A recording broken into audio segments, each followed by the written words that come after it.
Fala, mestres, beleza? Thunder aqui, e todo mundo sabe que a adolescência é um período meio merda na nossa vida, onde só acontece coisa bizarra. Enche de espinha na nossa cara, voz fica bugada, e adoramos boy bands e animes ruins. Recentemente lançou um anime chamado de Bunny Gear, que faz metáforas muito legais sobre essa etapa de nossa vida. Nesse vídeo eu quero trazer algumas explicações muito legais sobre esse anime. Se você ainda não conhece esse anime, fique tranquilo, porque aqui não vai ter muitos spoilers. E o vídeo vai ser bem interessante. Então, Ikuzo. Bunny Gear conta a história de Sakuta, que encontra uma garota na biblioteca da sua escola vestida de coelhinha. Essa é a Mai, uma ex-atriz famosa que está sofrendo de algo chamado de síndrome da adolescência e ficou invisível para todos, menos para o Sakuta. O anime segue então com os dois tentando entender por que a Mai está invisível. Mas afinal, o que é essa tal de síndrome da adolescência que eu tanto falo? É possível ficar invisível de verdade e espiar as pessoas no banho?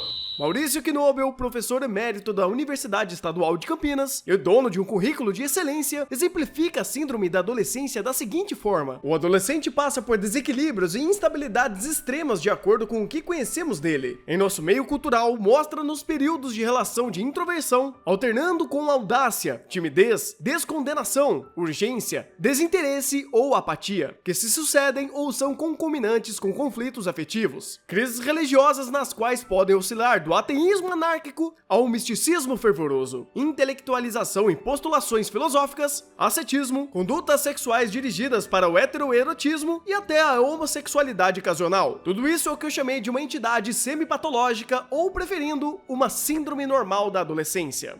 Tá, mas qual é a relação disso tudo com a síndrome da adolescência de Bunny Gear? Agora vem o pulo do gato, ou da coelhinha no caso. O próprio Maurício descreve as características da síndrome da adolescência em seu livro. Então vamos fazer um paralelo entre elas e o anime para ficar mais fácil de entender. Primeiro eu explico o conceito e depois eu dou um exemplo usando o anime. Primeiro, busca de si mesmo e da identidade. É basicamente o processo de desenvolvimento de uma identidade própria, onde o adolescente vive uma fase de amadurecimento, conflitos da transição de criança para adulto. No anime esse ponto é exaustivamente trabalhado e fica muito aparente por meio da Tomoe, por exemplo, onde ela age de maneira a tentar agradar a todos à sua volta, moldando sua personalidade e aparência de forma que mantém seus status e amizades dentro da escola. Ou a própria Mai, que age de forma pouco sincera consigo mesma para não criar conflitos desnecessários e não manchar a sua imagem, mantendo uma identidade falsa que não representa o seu eu real.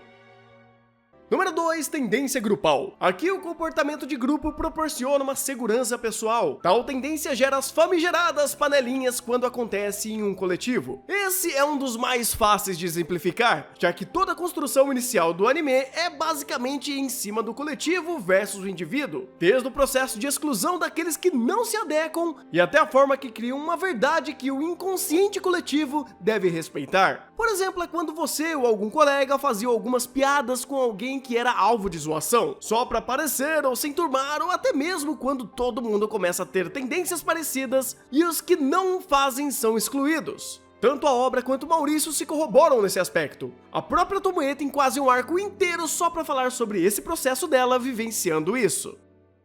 Número 3, necessidade de intelectualizar e fantasiar. São como se fossem mecanismos defensivos. O gatilho disso é a impotência perante a realidade, fazendo a pessoa recorrer aos seus pensamentos. Aqui a gente cai na premissa de emotividade versus racionalidade, que é basicamente o conflito da Futaba com o Sakuta, onde ela nega veementemente a síndrome da adolescência como é retratada por ele, enquanto ele se mantém firme na ideia que aquilo realmente existe. Ou seja, a obra retrata o conflito entre perspectivas. De um lado temos o Sakuta fantasiando e de outro a Futaba racionalizando, onde até a obra brinca com as verdades que cada um deles cria e entrega um meio termo onde ambos têm uma conclusão da situação. Número 4, deslocalização temporal. Esse ponto engloba a famosa característica dos adolescentes de ora estar muito ansioso para algo que está muito à frente ou ficar procrastinando para fazer algo a curto prazo, que é um conceito que Bunny Gear representa muito bem, já que no anime você vê os personagens apressados e ansiosos para algum acontecimento no futuro o tempo todo, como um encontro ou um fim de um relacionamento, por exemplo, em outros momentos tentando postergar acontecimentos ou coisas que não vão querer que ocorram mesmo sabendo que é inevitável, como no caso da Tomoe, que não quer dar uma certa resposta para o Sakuta, mas é óbvio que eu não vou dar spoilers. Número 5, evolução sexual manifestada. Como o nome já sugere, é a fase da transição da adolescência, no que tange ao autoerotismo, curiosidade sexual, amor platônico, relação heterossexual e homossexual. Esse ponto é até que representa alguns casos muito interessantes em Bunny Gear, principalmente se recordarmos do teor das corriqueiras piadas entre os personagens, onde o tema da sexualidade é bem recorrente e bem ilustrado por diálogos cômicos, como quando a Mai oferece um beijo ao Sakuta, ou quando o próprio Sakuta fala com seus amigos sobre uma garota vestida de coelhinha. Como os personagens estão nesse mesmo momento, por assim dizer, a situação se torna bem mais compreensível, já que os personagens entendem as condições de um do outro, mesmo com relação ao sexo oposto. Essas características só intensificam a premissa que estão em um período de transição. Número 6, atitude social reivindicatória. Vem dos conflitos do indivíduo pelas mudanças psicobiológicas e conflitos sociais, criando um processo de aceitação ou não das regras de convívio social ou do coletivo no geral. O próprio Maurício Knobel tem uma boa frase para exemplificar: nossa própria sociedade pode ser tão cruel como a menos civilizada das culturas arcaicas que conhecemos. Esse tópico é basicamente o que o Sakuta faz no final de cada arco, confrontando uma situação adversa em prol do que acredita, sendo nada mais do que uma atitude reivindicatória, deixando de lado a sua personalidade mais amistosa para tentar mudar os paradigmas que para ele eram negativos, ou que ressalta o senso de individualidade em meio ao coletivo. Na vida real, os pais tratam isso como o senso revolucionário dos adolescentes, e como a própria Futaba já diz na obra. Ou no final das contas isso pode ser só o Sakuta sendo gado demais para agradar a sua senpai vestida de coelhinho, ou pelo demônio fofo da bundada de Laplace. E essa referência é só pra quem viu o anime.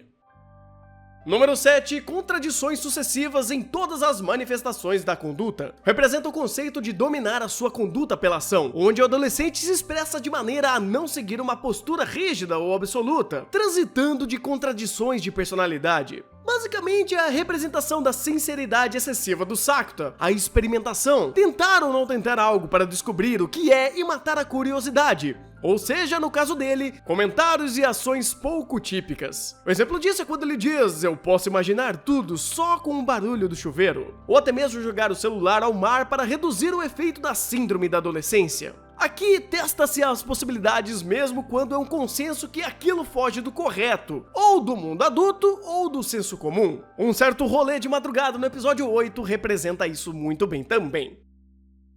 Número 8, uma separação progressiva dos pais. É um processo de distanciamento dos pais, ou seja, a imposição de um protecionismo extremo ou pela falta da figura paterna, gerando sentimentos de maior autonomia, ou aquelas desculpas dos animes que os pais dos protagonistas quase nunca aparecem. Sim, Mai, estamos de olho em você. O conflito dela ilustra esse ponto não só pela distância entre ela e a mãe, mas também pelo senso de responsabilidade que ela desenvolveu para lidar com seus próprios problemas, ou aquela famosa piada que adolescente se acha dono da verdade, ou se acha dono de si mesmo. O ponto é que aqui ela retrata de uma forma bem pouco habitual e esperada, como uma visão bem mais extrema do conceito, porém ainda bem válido. Uma visão bem mais palpável é da Futaba ou do próprio Sakuta em relação aos seus pais, que óbvio eu não vou dar spoilers.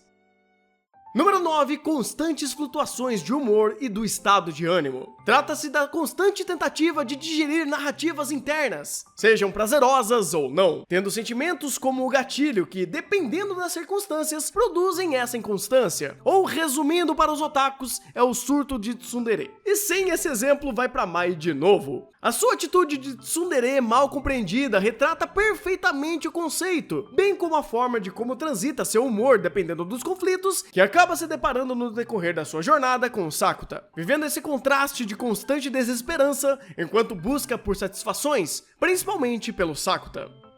Por fim, por mais que tenha uma base de comparação e tudo aqui tenha seu fundamento, ainda assim a síndrome da adolescência de Bunny Gear, na verdade é um recurso narrativo para ilustrar os conflitos de forma metafórica. Por exemplo, a Mai fica invisível perante a seguinte metáfora: você está invisível perante a distância entre o coletivo e o indivíduo. Se vocês querem saber como isso se aplica a cada garota do anime, deixe aqui nos comentários se vocês querem um vídeo sobre isso. Podemos fazer esse e muitos outros vídeos fazendo dessa forma aqui. E obviamente também quero dar os créditos ao Igor, que foi responsável por fazer esse roteiro e é o Lorde Inglês da LBTV. Vamos deixar todos os links de pesquisa aqui na descrição e para vocês se aprofundarem mais sobre esse assunto. E depois de deixar o seu like, compartilhar com todo mundo e se inscrever no canal, eu quero deixar uma pergunta para vocês. A síndrome da adolescência realmente existe em Bunny Gear? Eu vou indo nessa e um bom anime e até o próximo vídeo.